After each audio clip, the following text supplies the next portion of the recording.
تو خدا کی قسم وہ لوگ کبھی اس ملک کو انگریزوں کی غلامی سے چھڑانے اور ہندوستان کو آزاد کرانے کے لیے اتنی بڑی قربانیاں نہ دیتے. اگر انہیں یہ معلوم ہوتا کہ اس ہندوستان میں مسلمانوں پر ایسا دن بھی آئے گا جب مسلمان آزادی کی جگہ انگریزوں کی غلامی کو پسند کریں گے تو کبھی شمشیر برہ نہ لے کر میدان جہاد میں نہ نکل گے. انہیں کیا معلوم تھا کہ جس ہندوستان کی آزادی کے لیے بالا کوٹ کی پہاڑی پر سید احمد شہید اور شاہ اسماعیل شہید نے جان دی ہے, انہیں کیا معلوم تھا کہ جس ہندوستان کی آزادی کے لیے شاملی کے میدان میں علماء دیوبند توپوں کا نشانہ بنے ہیں, انہیں کیا معلوم تھا کہ جس ہندوستان کی آزادی کے لیے شیخ الہند اور شیخ الاسلام کالا پانی گئے ہیں, انہیں کیا معلوم تھا کہ جس ہندوستان کی آزادی کے لیے شیخ الاسلام حسین احمد مدنی پر سوٹ وارڈ ہوا ہے, انہیں کیا معلوم تھا کہ جس ہندوستان کی آزادی کے لیے صرف 1857 میں 51,000 علماء شہید ہوئے ہیں, انہیں کیا معلوم تھا کہ جس ہندوستان کی آزادی کے لیے دہلی کی چاندنی چوک سے خیبر تک کے درختوں پر علماء کی گردنیں لٹکائی گئی ہے, انہیں کیا معلوم تھا کہ جس ہندوستان کی آزادی کے لیے علماء کو بہانا کر کے آگ کے انگاروں پر ڈالا گیا ہے, اس ہندوستان میں مسلمانوں پر ظلم و ستم کا پہاڑ ٹوٹے گا, انہیں حقوق سے محروم کیا جائے گا. ملت اسلامیہ کے غیور فرزندوں, ہندوستان کو آزاد ہوئے 76 سال ہو گئے, لیکن اس 76 سالہ دور آزادی میں ارباب حکومت نے مسلمانوں کے ساتھ کس طرح غیر مساویانہ رویہ اختیار کیا ہے اور ظلم و استبداد کے کون کون ہتھیار استعمال کیے ہیں, اس کی درد بھری داستان ہے. سینکڑوں فسادات کی تاریخ میرے سامنے ہے جسے یاد کر کے کلیجہ منہ کو آتا ہے, زبانیں گم ہو جاتی ہیں, پاؤں تلے سے زمین کھسک جاتی ہے کہ ہائے یہ کیسی آزادی ہے کہ مسلمانوں کا جان و مال محفوظ نہیں, ہماری عزت و آبرو پر شب خوں مارے جا رہے ہیں, ہمارے حقوق کو پامال کیا جا رہا ہے, ہماری آبادی کو ویران کیا جا رہا ہے, ہماری مساجد و مکاتب کو مسمار کیا جا رہا ہے, ہماری خانقاہ و مدارس پر بنیاد پرستی کا الزام لگایا جا رہا ہے, شاعر اسلام کے جنازے نکالے جا رہے ہیں, قربانی پر پابندی لگائی جا رہی ہے, قبرستانوں پر غاصبانہ قبضہ کیا جا رہا ہے, لاؤڈ اسپیکر پر آزاد کے خلاف مقدمہ بازی ہو رہی ہے, خدائے قانون قرآن دستور اور مسلم پرسنل لا ترمیم کی کوشش کی جا رہی ہے. یہ کیسی جمہوریت ہے, یہ کیسی آزادی ہے کہ مسلمانوں کے مذہبی معاملات میں مداخلت کی جا رہی ہے. اگر آزادی اسی کا نام ہے تو ایسی آزادی کے ہم طلبگار نہیں ہیں, ایسی آزادی پر تو ہم کل بھی لات مارتے تھے اور آج بھی لات مارتے ہیں. ہمیں مذہبی آزادی چاہیے, ہمیں قرآن کی آزادی چاہیے, ہمیں جان و مال کی حفاظت چاہیے, ہمیں عزت و آبرو کی حفاظت چاہیے, ہمیں عبادت گاہوں کی حفاظت چاہیے, ہمیں شعائر اسلام کی حفاظت چاہیے. نوجوان دوستو, کیا یہ جمہوریت کا خون نہیں ہے, سیکولرزم کا مذہب نہیں ہے, دستور آزادی کی خلاف ورزی نہیں ہے کہ جمہوری ملک میں کسی کے مذہبی معاملات میں مداخلت کی جائے.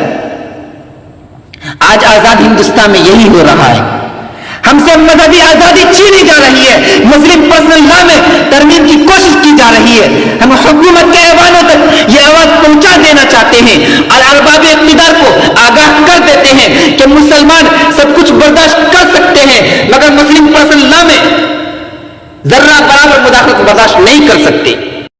ہم اپنی جانوں کی بھیٹ چڑھا دیں گے مگر اٹل خدائے قانون اللہ زوال قرآن دستور مسلم پرسنل لا میں ترمیم نہیں ہونے دیں گے. زمین پھٹ سکتی ہے, آسمان ٹوٹ سکتا ہے, سورج بے نور ہو سکتا ہے مگر دستور قرآن مسلم پرسنل لا بدل نہیں سکتا.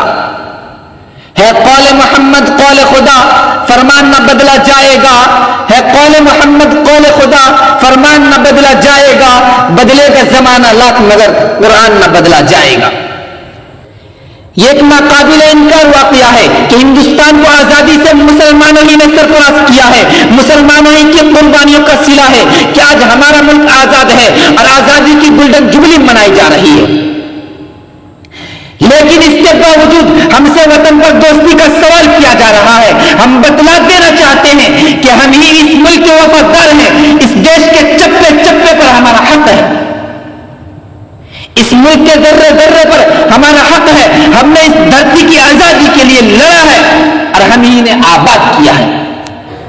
جب گلستان کو خوں کی ضرورت پڑی, سب سے پہلے ہماری ہی گردن کٹی، پھر بھی کہتے ہیں ہم سے یہ اہل چمن، یہ چمن ہے ہمارا تمہارا نہیں۔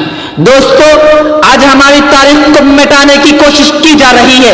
جنگ آزادی کی تاریخ سے مسلمانوں کے ناموں کو نکالا جا رہا ہے، ہمارے کارناموں کو بھلایا جا رہا ہے، اور ستم بالا ستم یہ ہے کہ ہم سے یہ سوال کیا جاتا ہے کہ تم نے ہندوستان کو کیا دیا؟ اے محبان وطن، جاؤ ہمالیہ کی بلندی سے پوچھو، گنگا کی گہرائی سے پوچھو، سرزمین ہند کی شادابی سے پوچھو، ہندوستان کے صحراؤں سے پوچھو، آسمانوں کے تاروں سے پوچھو، یہ سب کے سب تمہیں بتلائیں گے کہ ہم نے ہندوستان کو کیا دیا۔ یہ سب کے سب ہماری عظمت کے گواہ ہیں، ہندوستان کا چکما چپا اس پر شاہد ہے۔ بتاؤ، ہندوستان کو قطب مینار کی بلندی کس نے دی؟ جامع مسجد کی پرشکوہ عمارت کس نے دی؟ لال قلعہ کی عظمت کس نے دی؟ تاج محل کی رہنائی کس نے دی؟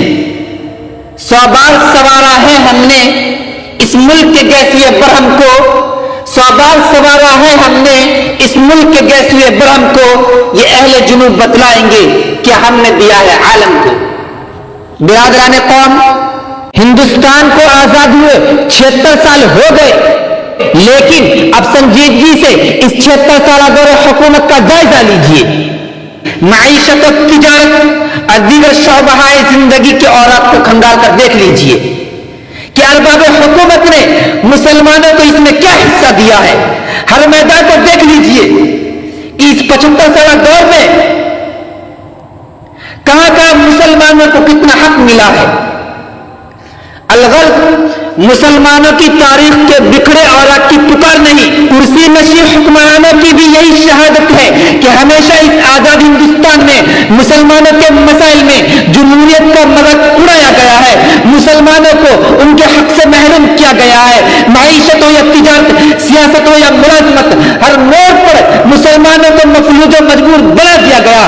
ہماری ترقی کی راہوں پر رکاوٹیں حائل ہیں، قدم قدم پر اقلیت کا روڑا لگایا جاتا ہے۔ آج حکومت کے گلیاروں سے لے کر ملازمت کے میدان تک اقلیت کا نعرہ لگایا جاتا ہے، جبکہ ہندوستان کی آزادی میں محبان وطن سے کہیں زیادہ ہماری قربانیاں ہیں۔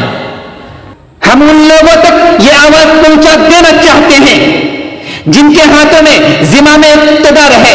اگر ہندوستان کی سالمیت چاہتے ہیں تو ہمیں جمہوریت کا حق دیں، مسلمانوں کو ہر طرح کی مذہبی آزادی دیں اور ان کے حقوق کو پامال نہ کریں، ورنہ اگر مسلمانوں کے صبر کا پیمانہ چھلک اٹھا، ان کے جیالوں نے صبر کا دامن چھوڑ دیا تو تمہارے لیے کوئی آتش فشاں اور قہر خدا بن جائیں گے۔ پھر تمہاری طاقت ہوا میں اڑ جائے گی اور تمہاری حکومت کے پرچے اڑ جائیں گے۔ تجھے مبارک و حکمرانی، مخالفت بھی ہم نہ کریں گے۔ تجھے مبارک و حکمرانی، مخالفت بھی ہم نہ کریں گے۔ اگر شریعت کے ہاتھ ڈالا تو تم رہو گے نہ ہم رہیں گے۔ وآخر دعوانا ان الحمد للہ رب العالمین۔